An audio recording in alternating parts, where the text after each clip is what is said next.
Tonight's film is the 1966 biker classic, The Wild Angels, which Didion references in her book, The White Album.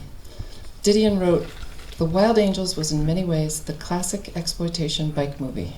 For several years, bike movies have constituted a kind of underground folk literature for adolescents." She said, "I suppose I kept going to these movies because there on the screen was some news I was not getting from the New York Times. I began to think I was seeing ideograms of the future." The Wild Angels premiered at the Venice Film Festival in Italy and helped inaugurate the biker film as a genre that would go on to fill drive-ins and grindhouses across the country for many years. It has an amazing cast: Peter Fonda, Nancy Sinatra, Bruce Dern, Diane Ladd, Michael J. Pollard, and Gail Honeycutt, among many others. It was written by Charles B. Griffith and rewritten by Peter Bogdanovich, who also has a small cameo. It was edited by Monty Hellman, and the costume designer was Polly Platt, who also was a stunt double for Nancy Sinatra. Unbelievable. But most importantly, it was directed by the great Roger Corman, who's directed over 50 films and produced over 300, and has also done significant work as an actor. Some of his most famous works are a series of films of Edgar Allan Poe stories, made with writer Richard Matheson and actor Vincent Price. Some other classic titles are Bucket of Blood, The Wasp Woman, The Little Shop of Horrors, The Last Woman on Earth, The Pit and the Pendulum, Premature Burial, Tales of Terror, X, the Man with the X-Ray Eyes, The Trip, and The Wild Ones. He launched innumerable careers, including several of the actors in tonight's film, as well as directors Francis Ford Coppola, Martin Scorsese, Ron Howard, Peter Bogdanovich, John Sayles, Joe Dante, Jonathan Demme, and James Cameron. He's also a wonderful and brilliant person, and it's an honor to have him be part of the Hammer, and I'm thrilled to announce that he's here with us in person tonight to tell us a little bit about the Wild Angels. Please join me in giving a very, very warm welcome to the one and only Roger Corman.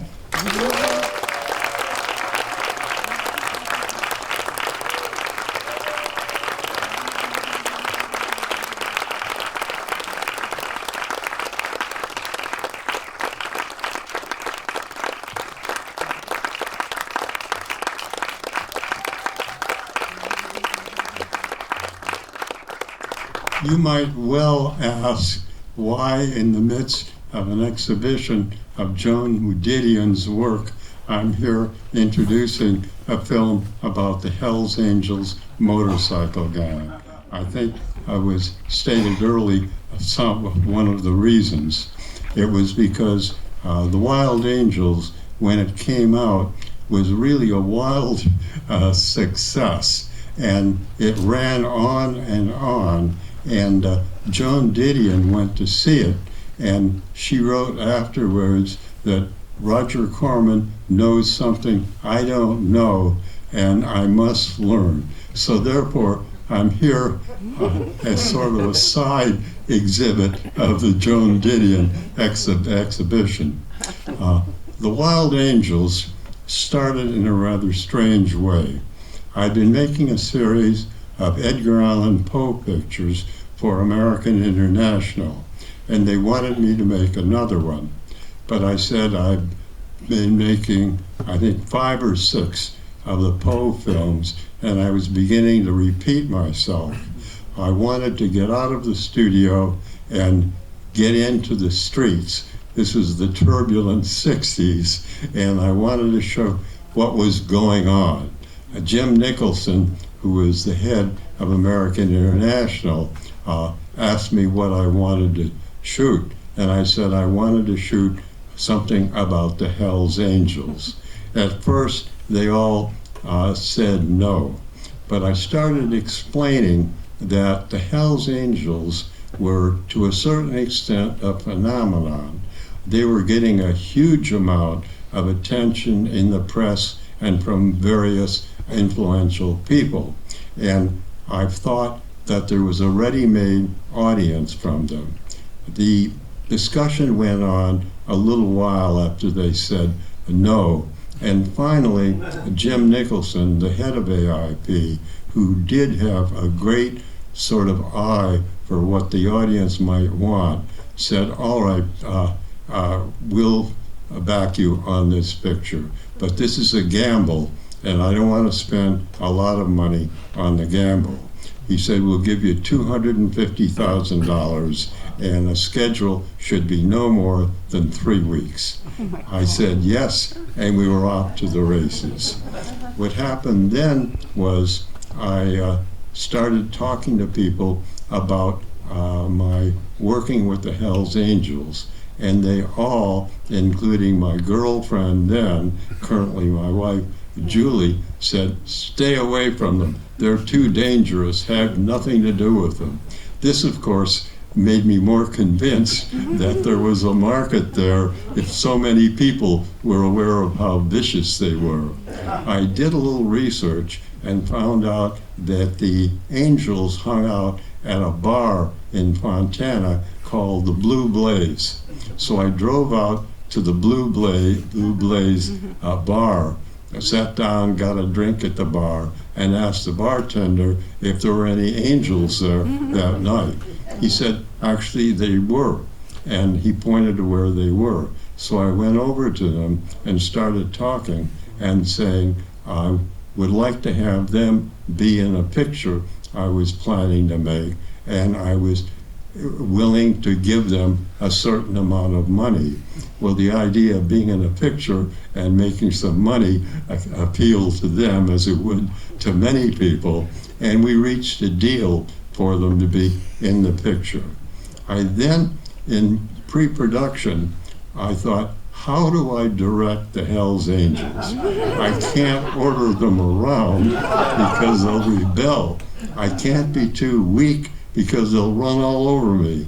And I thought the way to direct them is to be very objective, to state in an emotionless way exactly what the shot was, which worked. We shot some of it in Los Angeles. We went into the desert, and I was setting up a shot where the Angels came around a corner, drove their bikes down to a restaurant, and they were going to go in to rob the restaurant. And so I set it up, I said action, and to my great amazement, a World War II Nazi tank came around the corner, charging down the street, firing its cannon at the camera. And I was saying, what the hell is going on here? And the crew all started laughing. My brother, who is also a filmmaker, was making a film in the desert not far from us, a big budget film about the great tank battles in the desert of the Sahara in World War II. And it featured Rommel, the great German general, he was called the Desert Fox, and Montgomery, the British director. And he worked out something with the my assistant director, without telling me that he was going to send over one of his tanks and surprise me when it came charging down the street. And I was saying, as it happened, I was saying, what the hell is this? And the crew was laughing because they were in on it.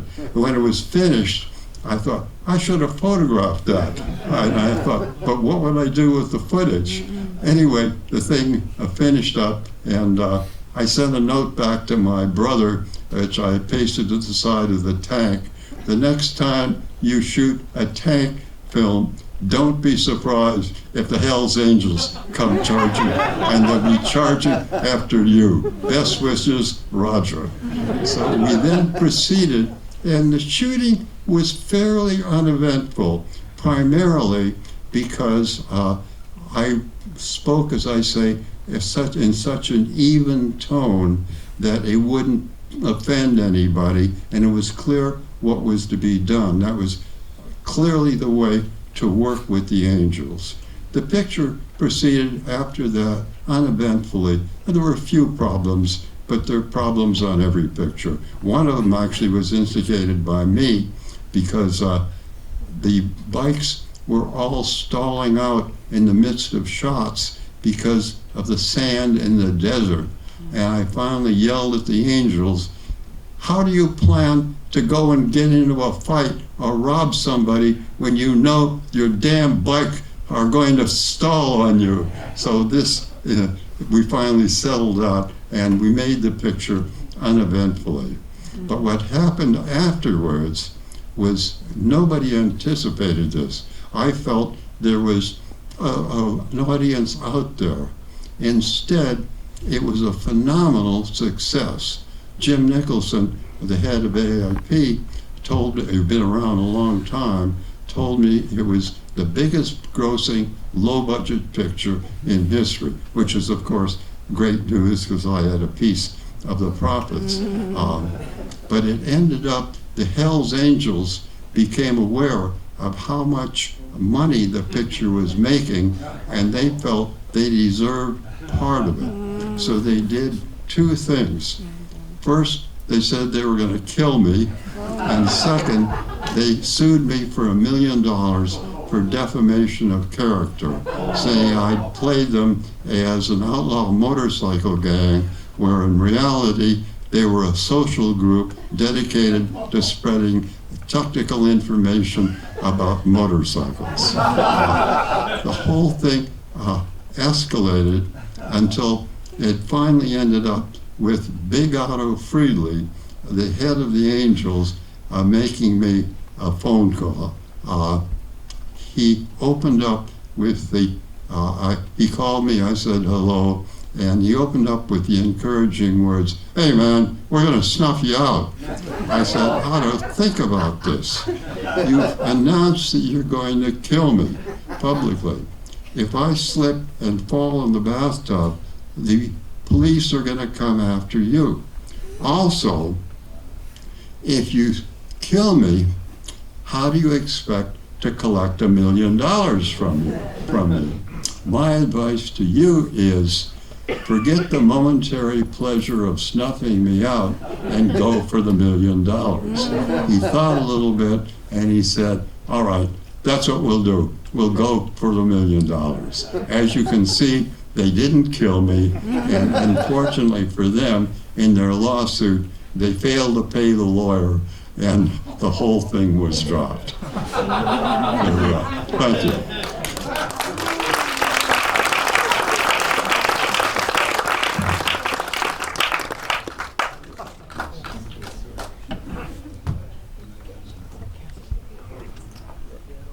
Thank you, Roger. Thanks, Roger.